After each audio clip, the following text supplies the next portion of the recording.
The perfect way to end off Super Smash Bros. Ultimate, but why exactly? Well, let's dive right on into it. Block content.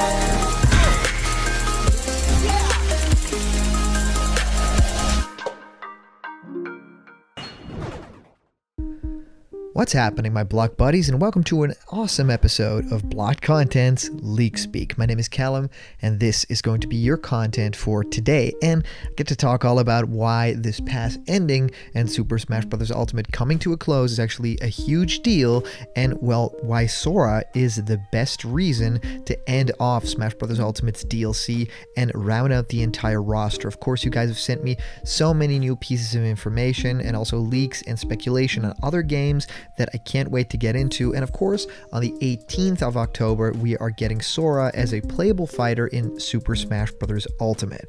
And the reason why this is really special is, of course, because that's the last fighter in the game, right? We've gotten all these Mii costumes and different stages and spirit battles, but yeah, Sora will definitely round out the final update, which is, of course, 13.0, which is very fitting because, of course, of Organization 13, right? Within Kingdom Hearts, that's a big deal. That number pops up quite a lot, but also just generally because it is the final update. So it kind of means that might also be the last balancing patch, even though I do think the development team of Smash will keep a close eye on balancing, and if there's anything that really needs to be fixed, there will be like a 13.1 or something like that. They will definitely update it in those terms, but other content won't be coming. And yeah, we've all thought that maybe there will be other single player content coming, like maybe some story mode stuff, or maybe single player modes that have been missing, like break the targets or something, but that isn't the case, right? The last couple of huge updates were stuff like the really awesome stage builder mode, right? That was missing at launch,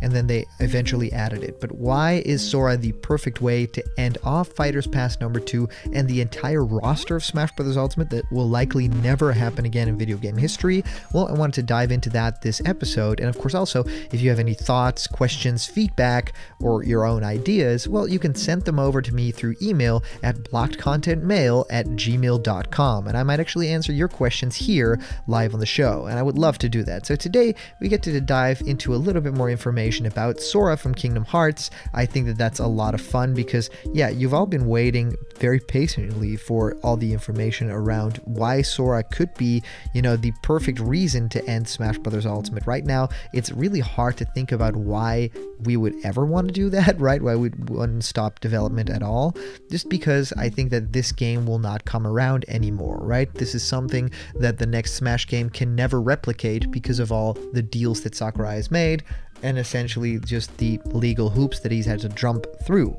So nothing like this will happen again. Why should we be happy that this is all ended, right? Or that this is all ending? Well, CBR.com, actually posted originally by Sam Stone, said, well, why Sora is the perfect fighter to close out Super Smash Bros. Ultimate.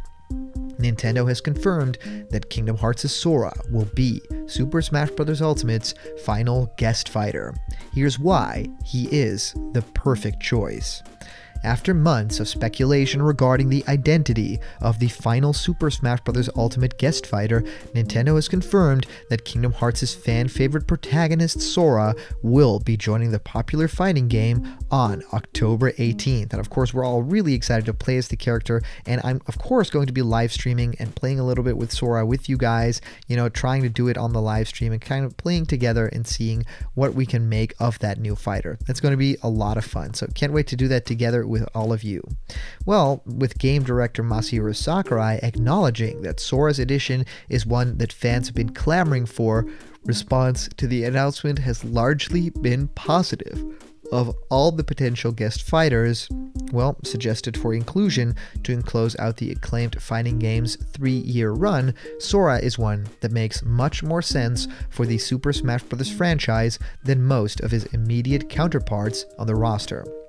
Developed by Square Enix, Kingdom Hearts' entire core gimmick is that it serves as a crossover between the world of Final Fantasy and iconic Disney properties. Throughout all 3 main installments in the enormously successful franchise, Sora is partnered with Donald Duck and Goofy as the trio traverse different worlds based on the popular Disney animated and live-action films to take on fiendish villains threatening all of reality. As the franchise continued, even more unexpected unexpected crossover with Disney's properties were included, with the 2005's Kingdom Hearts 2 adding worlds and characters based on Tron and Pirates of the Caribbean. Well, the Super Smash Bros. Franchise has had a similar trajectory to Kingdom Hearts in regards to its crossover scope. The original 1999 Super Smash Bros. For the Nintendo 64 and its 2001 sequel for the GameCube, Super Smash Bros. Melee, were populated exclusively by Nintendo's core franchises. It wasn't until 2008's Super Smash Bros. Brawl for the Nintendo Wii that the fighting game series began to welcome in third-party video game franchises, with Metal Gear Solid's Solid Snake and Sonic the Hedgehog leading the charge. The number of third-party guest fighters would increase in 2014's Super Smash Bros. For Nintendo 3DS and Wii U, while also adding in downloadable characters available to purchase to the franchise, including Final Fantasy's Cloud Strife. By 2018's Super Smash Bros. Ultimate, the fighting game series was no longer simply a celebration and jam session between Nintendo's iconic properties with the occasional guest fighter, but a full-on celebration of the history of video games in general. Ultimate Story Mode would be memorably incorporate elements of third-party franchises, including an entire sequence based on Capcom's Street Fighter II and Konami's Castlevania. And with Sora, a character created for the possibility of unlikely crossovers in video games, closing out the Ultimate era after 2 seasons of DLC, the Kingdom Hearts protagonist's inclusion feels oddly perfect, if perhaps a bit on the nose. Super Smash Bros. Ultimate is the pinnacle of bringing video game properties together. Prohibitive licensing restrictions be damned.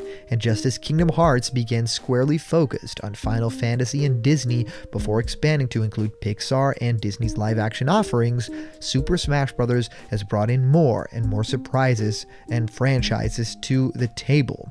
Ultimate is currently the only game where players can duke it out as characters from Tekken, Street Fighter, and Kingdom Fighters at once, much less adding Bayonetta and Mega Man to the mix. In an industry when licensing contracts have prevented something as beloved as Marvel vs. Capcom 2 from being readily and legally available, Super Smash Bros. Ultimate has reminded gamers of the joys that come with a crossover. And in a lot of ways, that joy has been the engine that has endeared Kingdom Hearts and Sora to millions of worldwide for nearly 20 years. And I can't agree more. This is incredible and a huge, huge thing for gaming. So I'm really happy that you guys have all shared your memories about the Sora trailer and your excitement for it too. So I'm really curious what you guys think is the future of crossovers. Is Fortnite, getting even bigger with its crossovers? Are we getting even more awesome Nick crossover in Nickelodeon All-Star Brawl? Is Smash Bros. Going to expand in the future? Let me know. What is your ideal crossover going forward? Let me know. And of course, as for a previous comment question winner, our answer comes to us from our user, InterstellarGeo77, saying, Callum, I have a big confession. I used to want Sora all the time as a kid, but I thought Disney would never do it. This was the happiest surprise I had since Banjo. I just wish anyone who wanted Sora still can forgive me being so doubtful. Been playing the series since 2001. I'm glad this happened. Kingdom Hearts fans, rejoice. Your heart is your guiding key. The dream didn't drop. Congrats, Sora. Peace, everyone, and thank you, Blocked Content, for your time. Well, Interstellar Geo77, thank you so much for that super sweet comment, and I totally agree. This is complete wish fulfillment, and people are going to be really happy. There's been a long time that I've been thinking about that character in Smash 2. I actually made a Smash fan game when I was younger that actually had Sora in it as a playable fighter. I modeled the character, and I think Sora back then was modeled after the Kingdom Hearts 2 variant. So yeah, I have that model still. I can look it up. It looked really awesome. I can remember that. I put a lot of effort into it. I don't think I ever animated it, but there is a full-on model. So we wanted Sora to be in that game really badly, and now a little while later, I think more than 10 years later, it is reality. We have Sora in Super Smash Bros. It is canon. We get to have Sora and Mario hang out, and that image, of course, of them shaking hands is incredible. So thank you guys so much for sending in all your comments. These are always a ton of fun to do, and of course, you can donate to Blocked Content to make sure that we get to make daily videos like this to have you listen to them them, kind of like podcasts or something. So go to patreon.com/blockedcontent, and of course, hit that subscribe button, click like, it really helps out the channel, and I would love to see you guys all around the corner, maybe tomorrow, when there will always be more blocked content, and I'll just see ya.